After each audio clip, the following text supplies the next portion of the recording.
In 1946, a returning American veteran could walk into the Cattaraugus Cutlery Company in Olean, New York, and find steady factory work building hunting knives, pocket knives.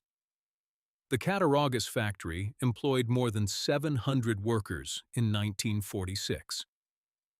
But this video is not primarily about the factory worker. This video is about the side business that grew up alongside the factory operations.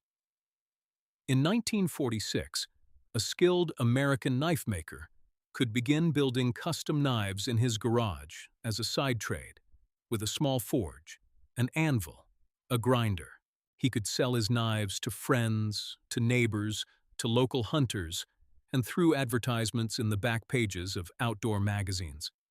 Across the next 8 decades, the American custom knife collector market today supports individual knife maker estates valued at $4 million and beyond, with the original maker having worked from a single chair operation. The story is not particularly well known outside the trade. This video opens the archive on the American knife-making trade, examined through the lens of the small-town craftsman who built a working business across decades of patient practice. Welcome to Forgotten Trades Vault. Before we open this vault, hit subscribe so the next archive finds its way to you. The archive opens in 1946 in Olean, New York. In 1946, Olean was a small western New York town of approximately 25,000 residents. The Cattaraugus Cutlery Company had been founded in 1882 by the Champlin family and had grown into one of the largest American cutlery manufacturers. The Robeson Cutlery Company, headquartered in nearby Perry, New York, and later Camillus, New York, employed another 400 workers across its broader American manufacturing operations. The W.R. Case & Sons Cutlery Company, headquartered in Bradford, Pennsylvania, less than 20 miles south of Olean, employed more than 600 workers across its broader American operations. The Schrade Cutlery Company in nearby Walden, New York. The Camillus Cutlery Company in Camillus, New York. Together, the Western New York and Pennsylvania Cutlery Cluster employed more than 10,000 workers in 1946.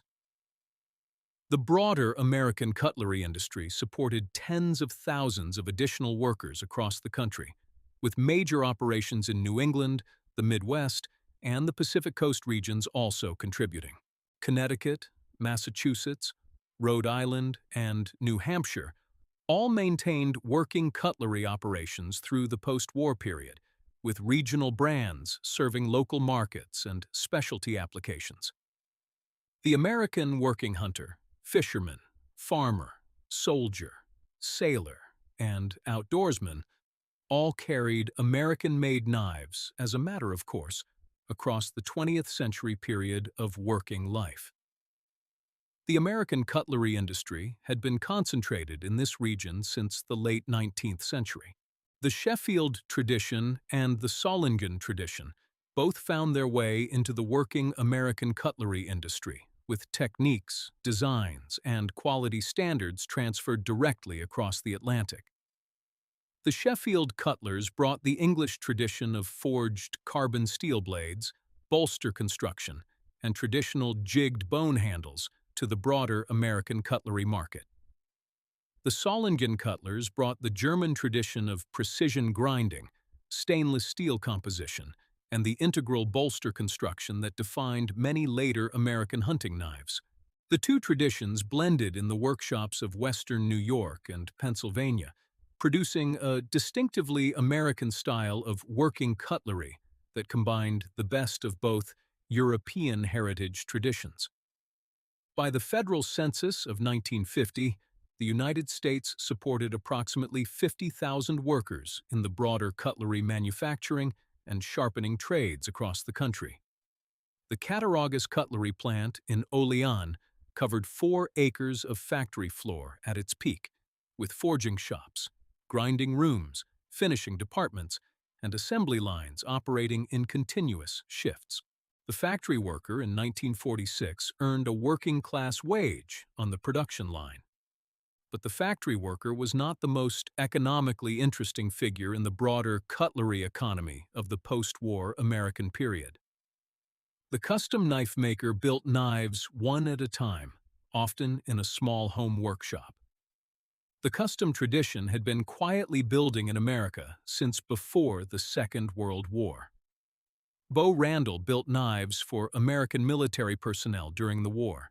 After the war, Randall continued building knives in Orlando, with his operation growing into one of the most respected custom knife makers in the United States. By the 1960s, the American custom knife tradition had developed several distinct schools, including the Loveless tradition, the Randall tradition, the Moran tradition, and the Cattaraugus tradition. Robert W. Loveless began making custom knives in Lawndale, California in 1954, and went on to redefine the American hunting knife with the famous Loveless drop point design. A Loveless drop point hunting knife sold for approximately $40 in 1960. The same Loveless knife, built by the founder himself, sells today for between $50,000 and $150,000 in the collector market, depending on period and condition. The Loveless drop point design has been imitated by hundreds of working makers across the past 60 years, with the original Loveless examples commanding premium prices over any imitation. A complete collection of Loveless knives across the various periods of his career has sold at auction for more than $4 million. The Loveless collector market provides the strongest single example of the side trade economics that drive the modern American custom knife community at the upper end of the work.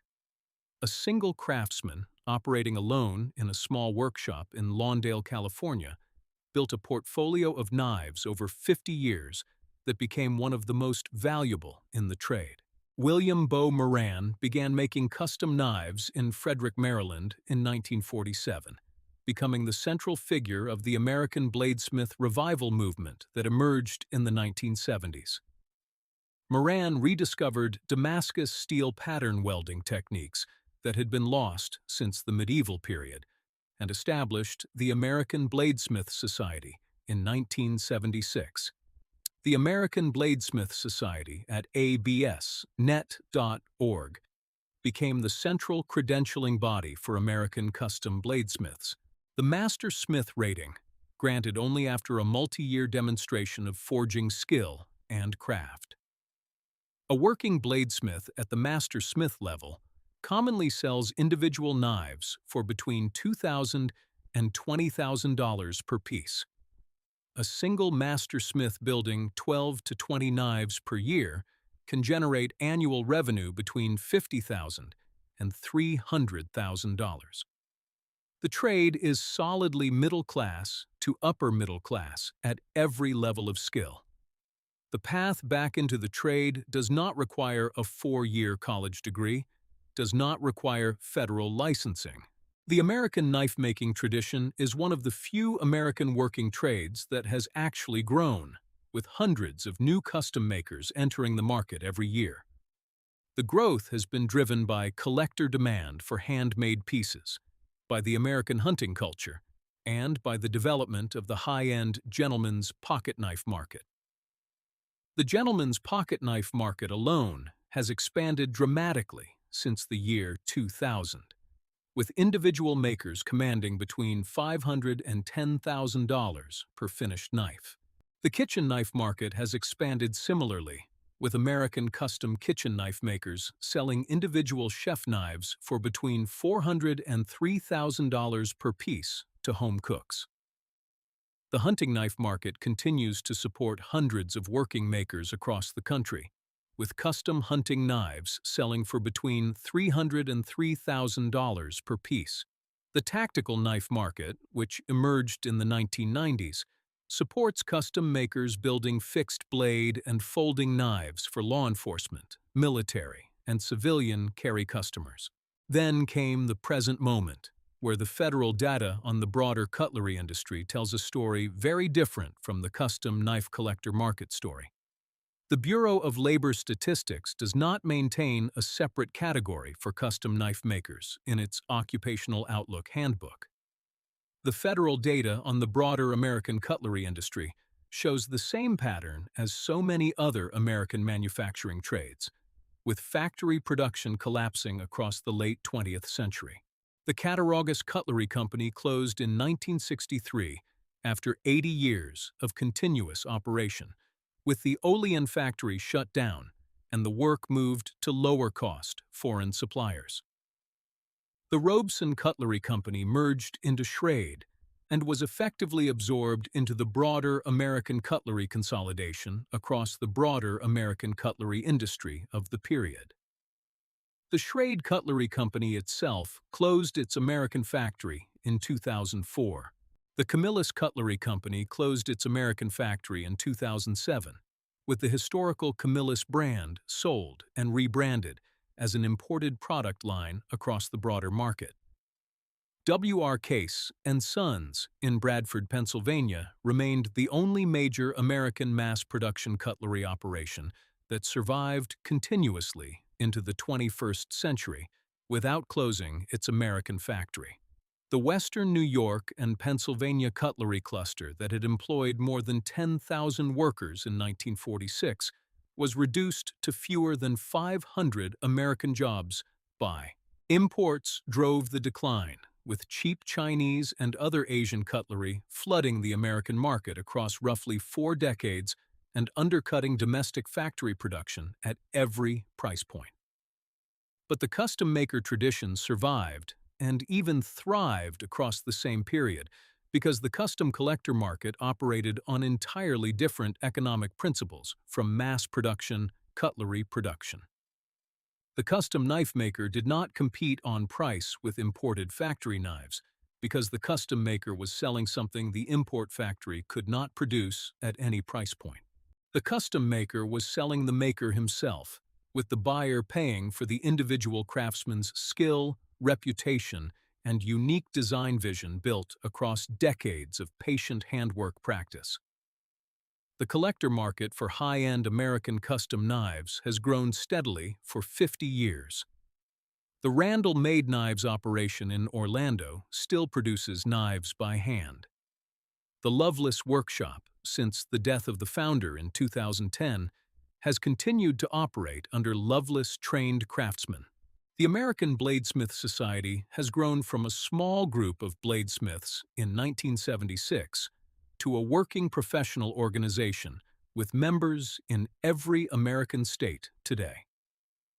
The Knife Makers Guild, founded in 1970, maintains a separate professional credentialing track for stock removal makers who do not forge their blades from steel bar stock material. The stock removal approach uses pre-made steel bar stock cut and ground into the final blade shape, with no forging step required across the manufacturing process. The forge welding approach used by bladesmiths produces Damascus pattern welded steel with visible layers, with the layered pattern becoming a key aesthetic and collector feature of the work. Both traditions have produced successful working makers and respected collector knives across the past 50 years, with the broader American custom knife community supporting both approaches at every skill level. The collector market segments the custom knife community by specialty, with hunters, kitchen cutlery, gentlemen's pocket knives, tactical knives, art knives, and historical reproductions, each commanding distinct customer bases. Between the two organizations, several thousand working American custom knife makers operate today, with new makers continuing to enter the trade every year through formal training and direct apprenticeship.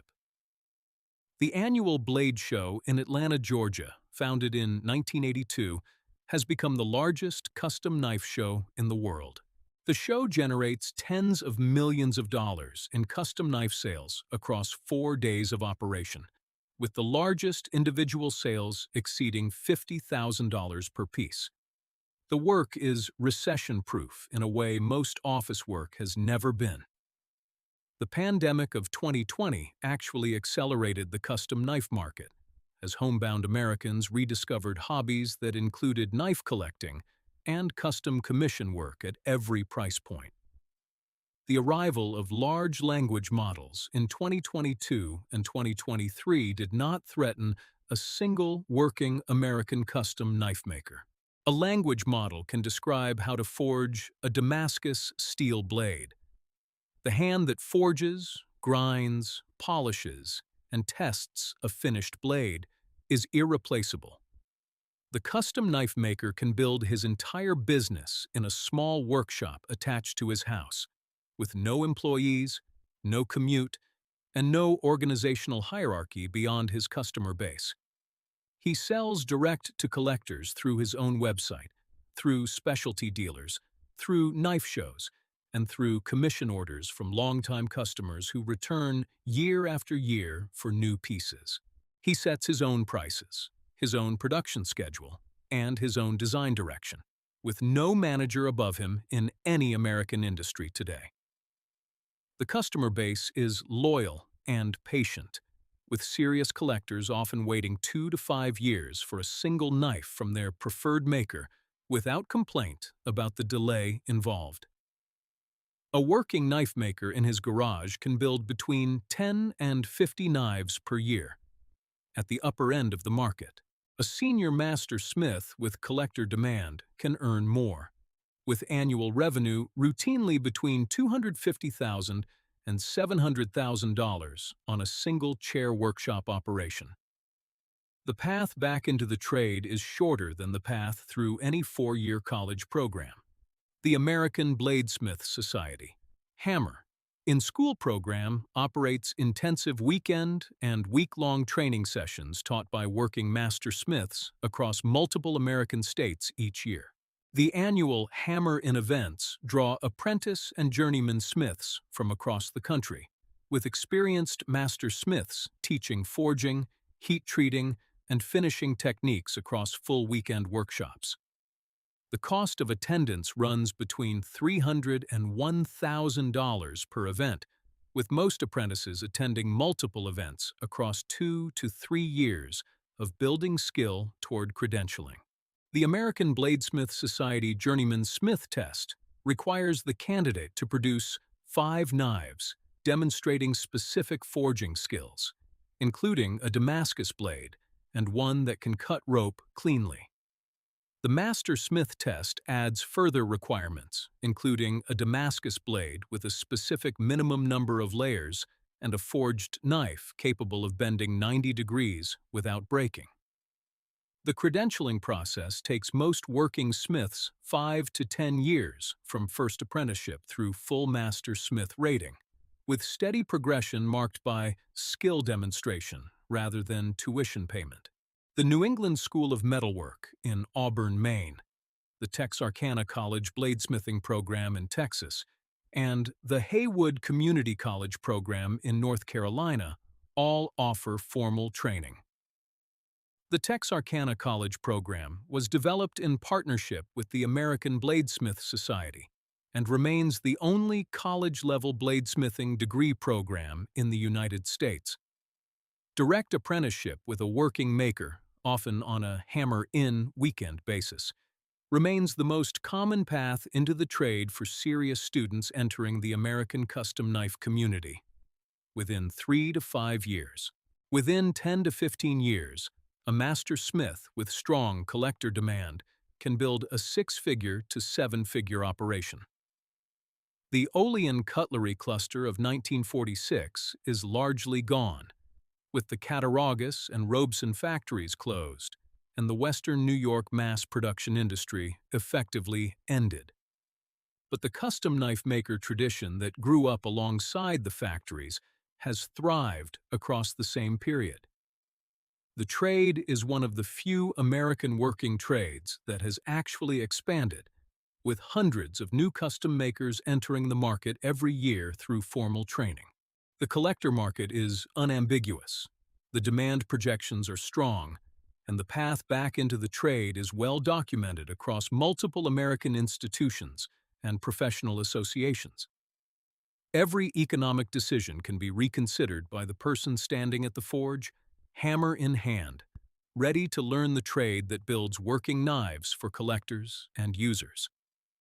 If this vault opened something for you, leave a comment with the trade you wish your school had taught you instead of college prep.